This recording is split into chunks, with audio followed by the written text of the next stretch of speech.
Thanks to Greenworks, Australia's ultimate battery-powered garden brand. Last night it was Brisbane 15-13-103, Carlton 9-12-66. One highlight, Mark Pitnet did this at quarter time. Here's Andy Marr. He's going. I think he might be hanging He's on going the for talk, it. is he? Come on, big fella. Give us something to Come on. remember. He's hit it very nicely. It's a ball burster. He's kicked the goal. Mark Pitnet. Oh, that's fantastic. Oh, we're going to have a goal review, which is so disappointing. Call to the goal. He has. Let's call to the goal. So the field is gone. It's home.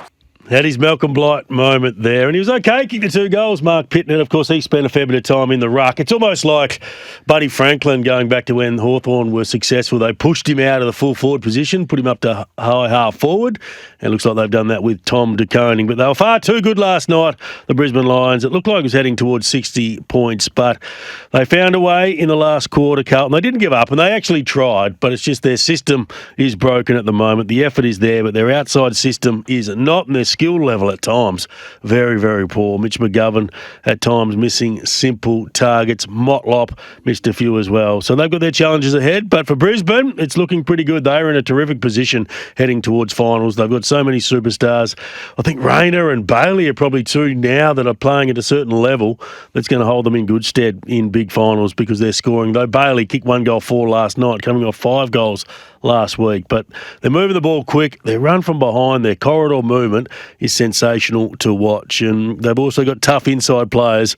And it was Dunkley who was able to win the medal. The first Robert Walls medal, 28 disposals. He had 13 tackles to go with that. But some injuries in the game. Noah Answorth, he looks like he'll be out for the season. Did his Achilles. And the other one was Orazio Fantasia, Tim, who just looked like he was getting back to his best. I was a big fan of Fantasia in his early days before he went to Port Adelaide. But he's done another hamstring by the look of it, and it's going to make it tough for him to get a contract, let alone get back to his best. Still young enough, but yeah, unfortunately his body just won't let him play. Yeah, when your body fails you up, it's all about the timing. Listening from Burleigh Heads, great work for Hase and Goss. Cheers, Ruboy from Geelong. Thank you, Ruboy. Thank you for taking us with you from Geelong to Burleigh Heads. Let's turn our attention to the fixtures, which start again tonight. And it is the Gold Coast Suns taking on Collingwood. This is at People First Stadium. Witts and Swallow in for Moyle and Sexton, so good replacements there for Gold Coast. Steele, Sidebottom, Schultz and Mason Cox are the 3-ins for the Pies. Lipinski, Myercheck and Parker are the outs. Yeah, big game, 1v7, and they need a scalp, don't they? Gold Coast just need one big scalp. They've got a game up their sleeve, so they will play finals footy in my opinion, but how high can they go and can they get inside that top 4, because that game up their sleeve is against the Bombers, and I'm telling you by that stage the Bombers will not want to play. They want their season to be done and dusted. They want to be on Mad Monday. So to beat Collingwood at home, which I think they can do, they play the ground well, and it's the biggest occasion that we've seen in the history of the Gold Coast Suns.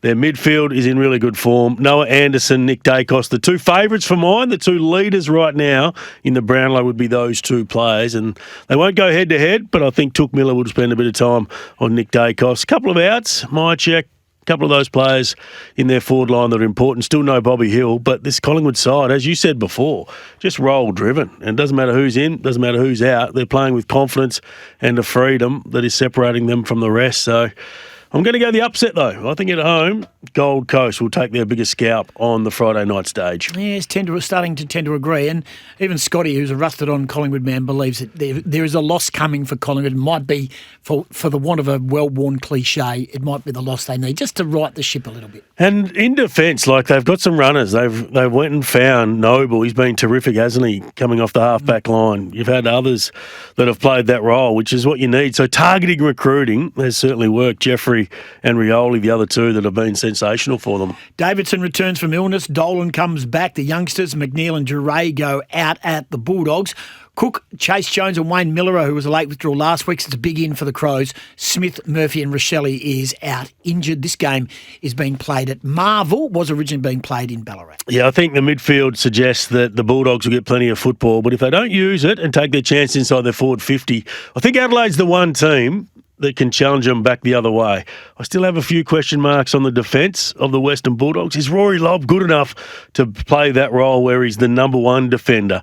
I think he's better up the ground being the intercept defender, and I think they're just working him out a little bit that you can't just bomb the ball in because that's his strength, contested marking. So if you can work the ball up and they can be smart with their ball use, which they can be because they have some hard runners and they have good kicks inside their forward 50, I just feel that Fogarty and Thilthorpe and Taylor Walker might be able to get hold of him and do some damage. Yeah, since I said Lobb would be in the conversation for the All-Australian squad, they've worked him out. The last couple of weeks he's been a little bit... He's not in the All-Australian team. I didn't say team. No, I know. Is anyone listening in here? No, I heard you say squad. You don't think he'll be in the squad?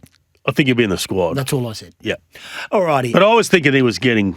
Closer to the team. Last couple of weeks when you look at centre-half backs, who's been the best this year? Harris Andrews, I don't think he's had his best year. We know McGovern's had a mortgage on that. Tom Stewart's had a mortgage on that. Those three might not figure.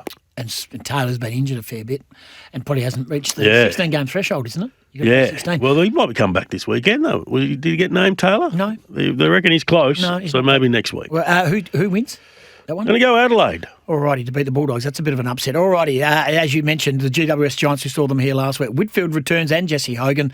Leek and Grzycki go out, so huge ins for inexperienced outs. And Bailey Smith, he's in and out for whatever reason. He comes in for Mitch Duncan, who, again, he might not play another game. He's done a shoulder, might need a bit of surgery on that one. Did you see them run last week? Was that the most impressive running performance you've seen here at Optus Stadium? From the outset, too. Yeah, led by Finn Callaghan. He just moves. Yeah. And that's the new midfielder. You've got to be able to go two-way and you've got to be able to go when you really go.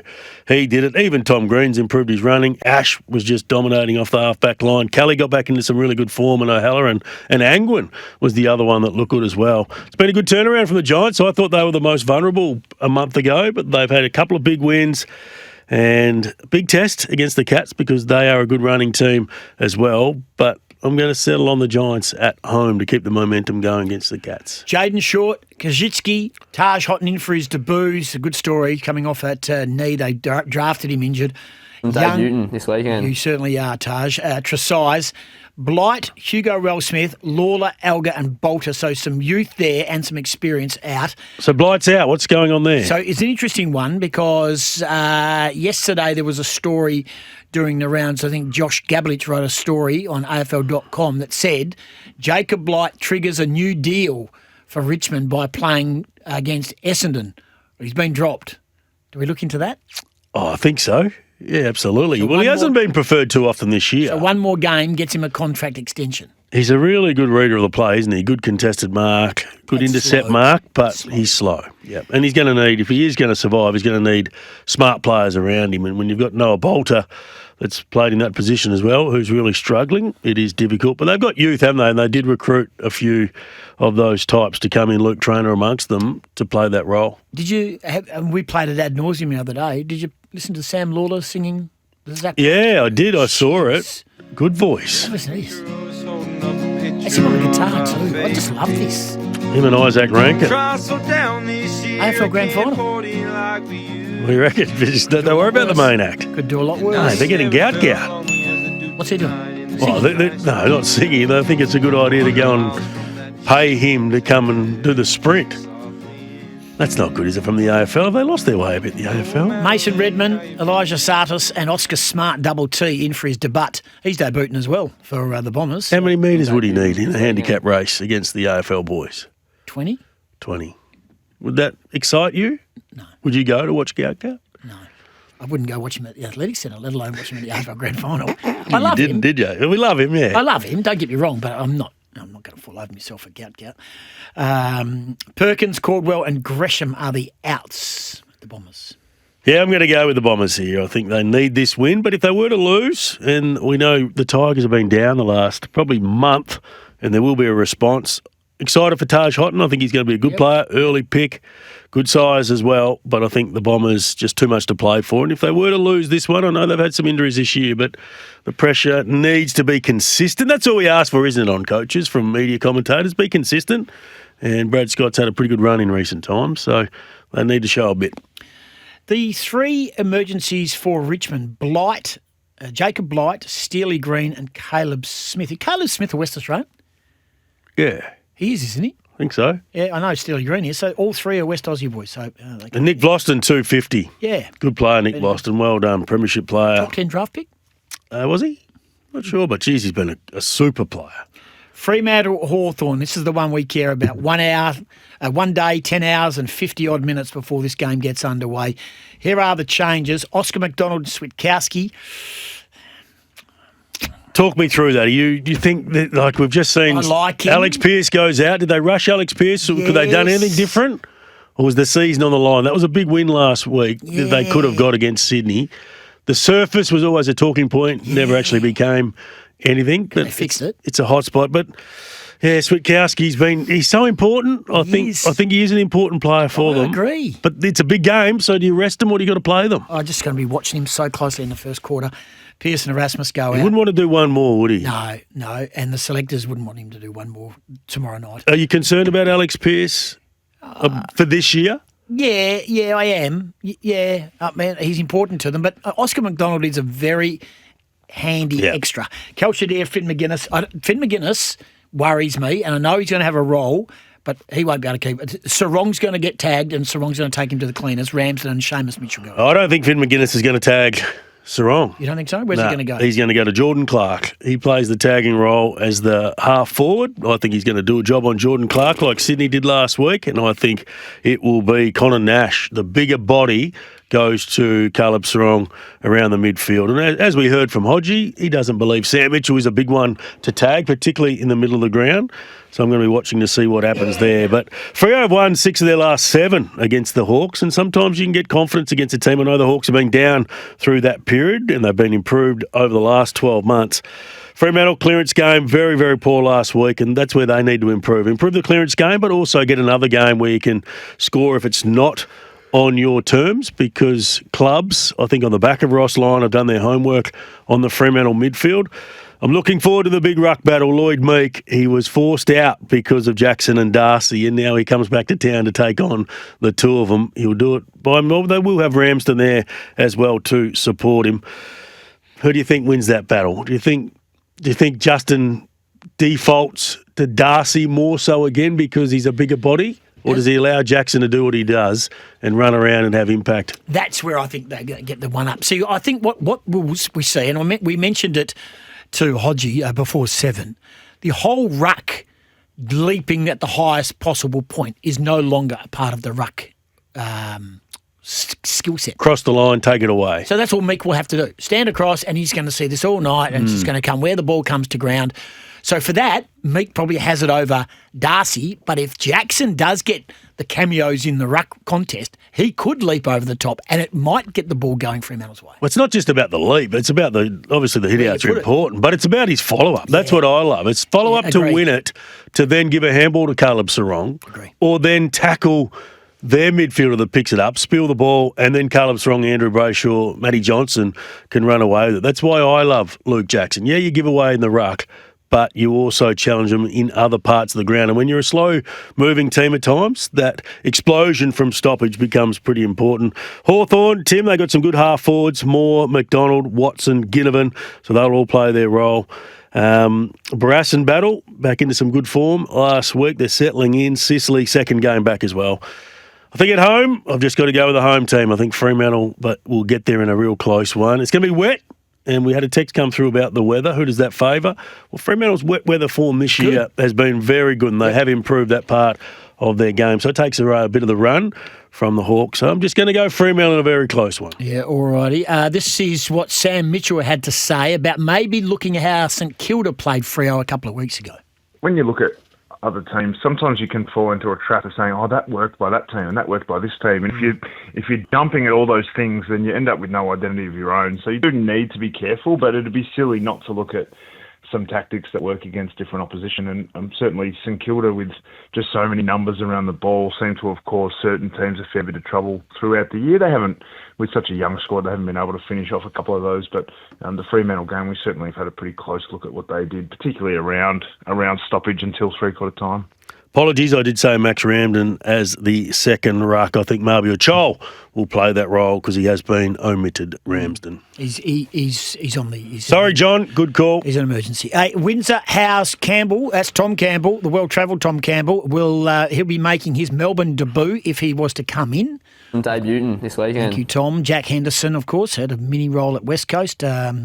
Probably dodged a bullet there. Harry Sharp is out. Parker, Darling, Fisher, Coleman, Jones and Comben in for Davies, Uniacke and Larkey. 2 big outs. Yeah, big outs. But I think Melbourne haven't been the worst. They've been around the mark. They're a bit like Carlton in the way that they just can't finish. Their forward line efficiency is ugly to watch, but if they get part of that right and they keep playing the kids, I think the future isn't as bad. But North Melbourne, a lot of big outs there. In terms of their 2 best players, you'd have to say Larkey and Davies Uniacke, but I'll be going with Melbourne in this one to be too strong, to put a bit more pressure on Alistair Clarkson at North. Sunday, speaking of pressure, is there any pressure, anything at all on Ross Lyons? Stocker, Burns, Boxall, the boy from Claremont, Heath and O'Connell come in for Webster, and Darcy Wilson's been dropped again. Gee, there were high hopes for Darcy Wilson. Everyone was talking about he's going to be the rising star, but he's barely getting out of a gallop at the moment. If Heath plays, it'll be his debut for the Saints. I'm debuting this weekend. Laddams, Bice, Francis, Florent returns, Corey Warner for Papley and Amartey are both injured. Should be pressure on Ross Lyon if they do lose. They're 2-8 over their last 10. They've lost their last 4, so this would be 5 in a row, and Sydney just have to keep on winning, and I think they will. Tom Papley is a big out, but since Errol Goulden and Callum Mills coming back into the side has made a big difference to them. They found a couple, didn't they?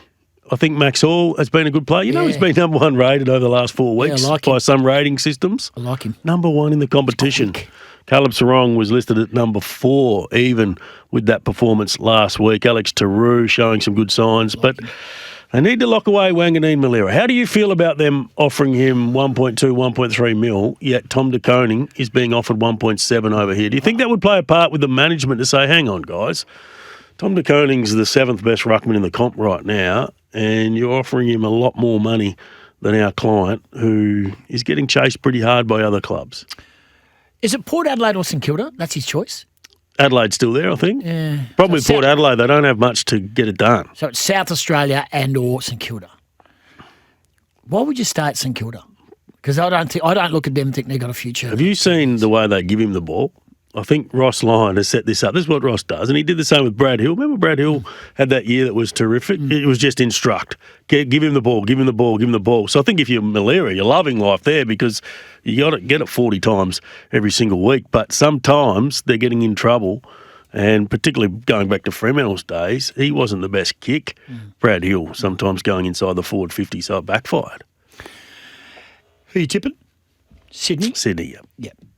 They're going to cause some pain going in, aren't they, Sydney? Hey, we're going to take a break and come back, and then we'll dissect the last game. Of course, it's Port Adelaide West Coast. It's got a bit to play out. But before we go to the break, I want to play this. So this was Justin Longmuir yesterday responding to constant criticism from David King. To be honest, if I had $1 for every time someone asked me what I've done to David King, I'd be a rich man and I'd probably be in the Bahamas, guts up, rather than doing this job. So, and in the end, like, everyone needs to understand that it's just David's opinion.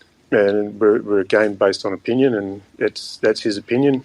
That's enough said about it, really. I don't want to be disrespectful towards anyone, but I don't think David's put together a game plan, put together a list, put together a culture. So, yeah, it's just an opinion, and that's what I take it as. This was David King's response. Yeah, all of these things are valid. Right?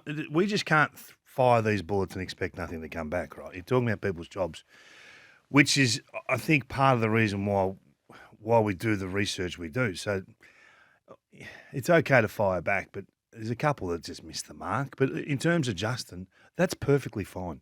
I'm more than happy with that. Of course, I don't know anything about how the culture's going, what they're building over there. How could we be across 18 cultures? Impossible. So he's right with that. The list, I reckon we can get a pretty good handle on what they're doing with the list. And what have I said about their list all year? They've got the best list in the comp. So I don't know where we differ on that. And if you agree with me on the list, well, then why are you sitting 9th? Was he saying that it's easy to be critical of a coach without factoring all those things into it? But we do that. Yeah. That's what we do every week. I think that's what he was sort of saying. It's easy to be critical of him, but then you don't factor in everything else. It's a tough job. It's in a lot of ways an awful job. right? But we give opinions, and they're just that. As Justin said, they are just opinions. We have no bearing on their footy club. We really don't. But we're here to assess why they're working or why they're not. Are you harder on him than you are on others? Probably, yeah. Because you look at the style of footy. I'm massive on certain things not taking it to the promised land. And I think any time you defend with the footy or delay the game, play for time in possession effectively, I have a personal belief, and I've had it for a long time, that doesn't win preliminary finals. Last game, it's Sunday. It's at the Adelaide Oval. It's Port Adelaide hosting the West Coast Eagles. Some big statements have been made at selection at the Eagles, and big changes too for Port. Soldo, Lord, Evans, Liddy, Atkins and Lorenzen, Radaglia, Powell, Pepper and Vicentini, big outs. Cole, Owies, Long, your man Goss, Bazzo, great to have him back, and Tyrell Dewar. And all omitted Brock, surprised? Kelly. No, Brock Bowen. needs to work on a few things. And right now, West Coast will be hoping that they find an extra defender over the next 12 months because his decision-making at times is not up to the standard. Good to see Tom Gross back. Let's hope he gets an opportunity. Jack Hutchinson, I think, is one. If you're being consistent, you want to build the right culture with your football club, have selection integrity. I think it's also time for him to have a rest. I think he'll miss. Yeah, he's on the bottom end. Make the call on Bo Allen, fantastic, but be consistent amongst your team. And I think he's been lucky in recent weeks to survive ahead of some others. Oh, he's kicked 4 in the waffle. One game. Enough to get back in? Well, you've got him to your football club, haven't you? So when he comes back in, he gets his body right and he kicks 4. I think you've got to play him. Is he the answer to their issues? When you talk about some of those senior players that will roll through the forward line with Tim Kelly in the future, Jamie Cripps, Liam Ryan as well, and the other one who's he's not young is Brockman, who will go through there as well, but they need a bit from them. Any chance? No chance against. I think Port will do some damage. I'm worried about Port Adelaide from a Fremantle perspective when they go there in the next 3 weeks. I don't think it's lay down misère for them. West Coast, their intensity and pressure right off last week. They were outworked by the Giants. Doesn't get any easier. Rosie Butters, Horn Francis, some big jobs there. But I'm looking forward to Ruben Jimby taking on Mitch Georgiades, one of the inform full forwards in the comp, taking on one of the in-form defenders in the comp. Ruben Jimmy been terrific in recent times as pretty much the number one defender. Greenworks, more power, more fun from the backyard to great outdoors. Australia's ultimate battery-powered garden brand.